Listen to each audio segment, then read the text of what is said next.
M is are plus able to অর্থ হচ্ছে সক্ষম। আমি যেতে সক্ষম, I am able to go. তুমি যেতে সক্ষম, you are able to go. সে যেতে সক্ষম, he is able to go. আমি আসতে সক্ষম, I am able to come. তুমি আসতে সক্ষম, you are able to come.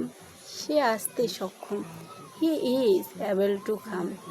আমি লিখতে সক্ষম, I am able to write.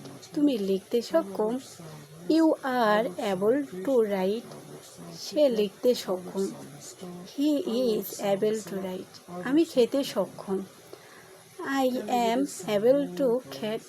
তুমি খেতে সক্ষম, you are able to cat. সে খেতে সক্ষম, he is able to cat. আমি রান্না করতে সক্ষম, I am able to cook.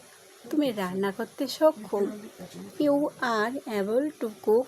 সে রান্না করতে সক্ষম, he is able to cook.